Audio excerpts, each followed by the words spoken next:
Assalamualaikum warahmatullahi wabarakatuh. Di video kali ini, saya Vina Sabrina Rahmawati dari Prodi Pendidikan Bahasa Arab kelas 2A dengan NIM 1860022210007 akan membahas tentang Al-Quran sebagai mukjizat, yang mana merupakan salah satu materi dari mata kuliah studi Al-Quran dan Hadis. Pada materi kali ini, kita akan belajar 4 subbahasan tentang Al-Quran sebagai mukjizat. Yang pertama adalah pengertian mukjizat, kemudian ada macam-macam kemukjizatan Al-Quran, yang ketiga adalah tujuan mukjizat, dan yang terakhir adalah fungsi dan peran dari Al-Quran. Masuk pada materi yang pertama adalah pengertian mukjizat. Pengertian mukjizat di sini ada dua, yaitu menurut bahasa dan menurut istilah. Menurut bahasa, mukjizat ini berasal dari bahasa Arab, yaitu dari kata ijaz yang diambil dari susunan kata ajaza ya'juzu ijazan, yang memiliki arti melemahkan atau menjadikan tidak mampu. Sedangkan menurut istilah, mukjizat merupakan suatu peristiwa luar biasa yang terjadi melalui seseorang yang mengaku nabi dan untuk membuktikan kenabiannya. Jadi begini ya, dari kedua pengertian tersebut bisa kita simpulkan bahwa mukjizat ini adalah suatu peristiwa luar biasa, yang mana peristiwa ini tidak bisa kita nalar dengan menggunakan perspektif akal pikiran manusia biasa, dan mukjizat ini hanya diterima oleh orang-orang pilihan Allah seperti nabi-nabi dan rasul-rasul Allah yang bertujuan untuk membuktikan kebenaran adanya Allah.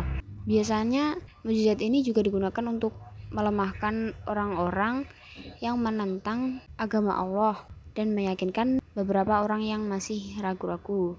Kemudian dilanjut ke materi yang kedua, yaitu macam-macam kemukjizatan Al-Quran. Di sini ada 4 macam kemukjizatan Al-Quran. Yang pertama adalah dari aspek kebahasaan. Aspek kebahasaan di sini meliputi gaya bahasa.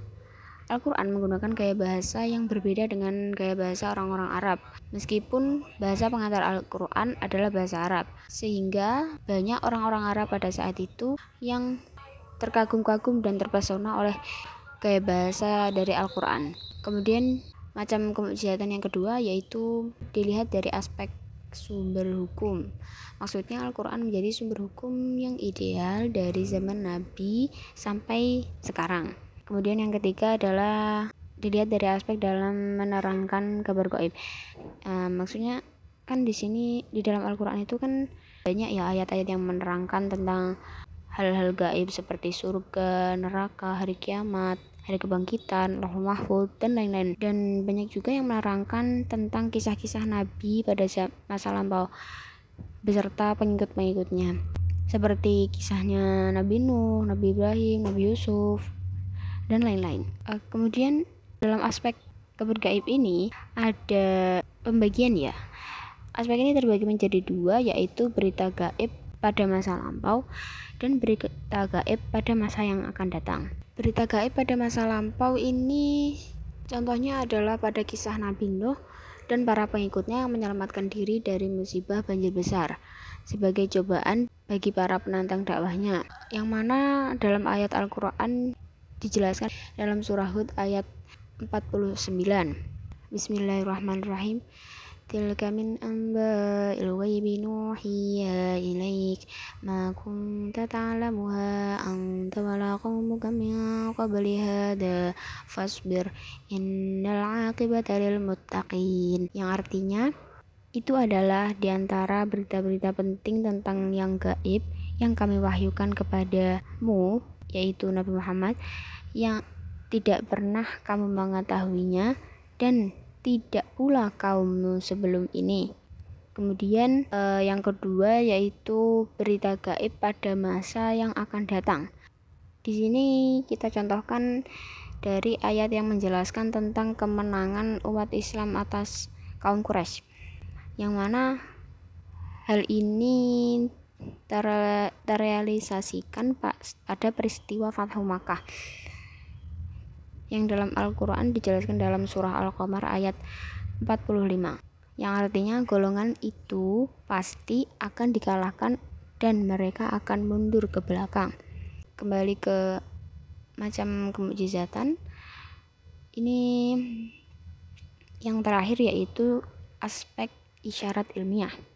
Al-Quran banyak berisi tentang informasi ilmu pengetahuan, walaupun hanya bentuk isyarat ilmiah seperti informasi mengenai ilmu pengetahuan alam. Isyarat itu dapat dilihat dari ilmu pengetahuan seperti ilmu astronomi, yakni penciptaan alam, yaitu teori Big Bang.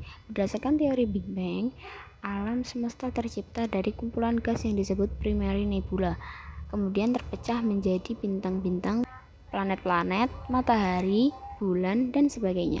Seperti yang dijelaskan dalam surah Al-Anbiya ayat 30. Bismillahirrahmanirrahim. Walam yaral ladzina kafaru innas samawati wal arda kanata ratqan fafataqnahuma wa ja'alna min kulli syai'in hayy afala yu'minun.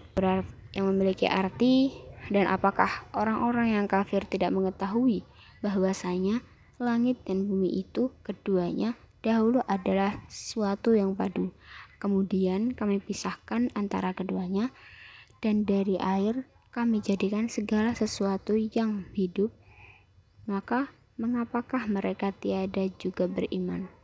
Oke, masuk ke materi selanjutnya, yaitu tujuan kemukjizatan Al-Quran.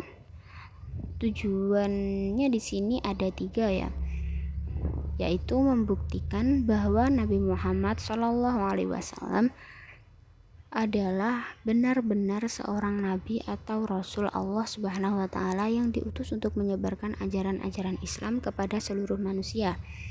Yang kedua, untuk membuktikan bahwa Al-Qur'an adalah sebenar-benarnya kitab dari Allah, bukan buatan malaikat Jibril, bukan pula tulisan Nabi Muhammad SAW. Yang ketiga, menunjukkan kelemahan mutu sastra dan balaghah manusia. Kita sampai pada materi terakhir ya, yaitu fungsi dan peran dari Al-Quran. Yang pertama yaitu mukjizat bagi Nabi Muhammad. Kemudian yang kedua yaitu sebagai petunjuk atau al-huda. Dalam surah Al-Baqarah ayat 185 telah dijelaskan bahwa dalam Al-Quran terkandung nilai petunjuk yang bersifat universal. Fungsi yang ketiga yaitu sebagai korektor dan penyempurna kitab-kitab Allah yang sebelumnya. Kemudian fungsi yang keempat dari Al-Quran yaitu sebagai sumber ilmu. Baik, mungkin cukup sekian yang saya paparkan pada video kali ini.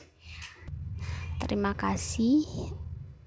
Wassalamualaikum warahmatullahi wabarakatuh.